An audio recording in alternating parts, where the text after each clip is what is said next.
Hala guys. Hello guys. Hala guys. Ano yan guys? Tuki. Yan yata guys. So nandito sa aming tindahan guys. Yan. Swerte ba yan guys? Tingin nyo guys. Ibig sabihin mauubos yung paninda namin guys. Hala ka guys. Ano kaya yan guys? Dumidikit kaya talaga yan guys. Malaki-laki na rin siya guys, pero nakakatakot pa rin guys. Oh. Hala.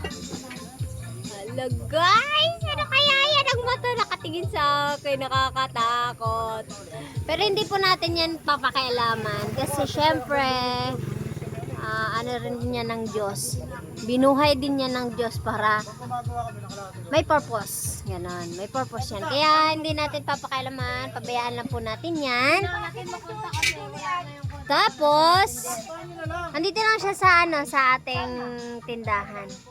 Yan yung nagbabantay sa aming tindahan. So, ibig sabihin guys, mauubos yung paninda namin. Ganon.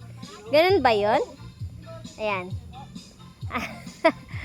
Ibig sabihin, mauubos yung paninda namin.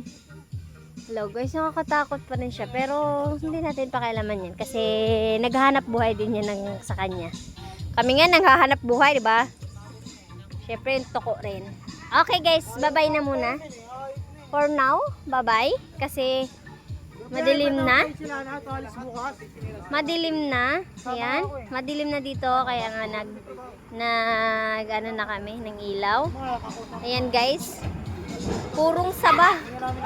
Saba, puro yung ano natin. Tapos, mag-ano tayo? Maglalaga tayo, lab. Sige. Okay guys, maglalaga daw kami guys. Ayan guys. Meron ding suha. Kulay pink yan guys. Ito yung puti guys. Yan. Ganyan lang. Yan lang yung paninda namin guys. Kasi wala pang ibang panindang dumarating. Ayan. Ito naman. Kung sinong nagtatanong nito. Takway yan guys. Takway. Ayan. Saging. Gloria. Makapagal. Charap. Ano ne? Oh, amote. Kamote. Kamote yan, kamote. Ganto kami kaingay guys pag nandito sa tindahan namin. Madilim na guys, as in. Naririnig na namin yung mga kuliglig. Ayan. Okay. At meron pala akong nakalimutan guys ito. Ayan. Sino kumakain yan guys? Ano sa inyo yan guys? Igat.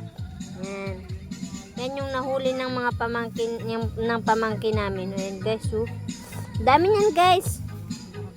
Yan oh. Hala. Ang dami. Pero masarap yan guys. Sige na guys. Bye bye. Bye bye.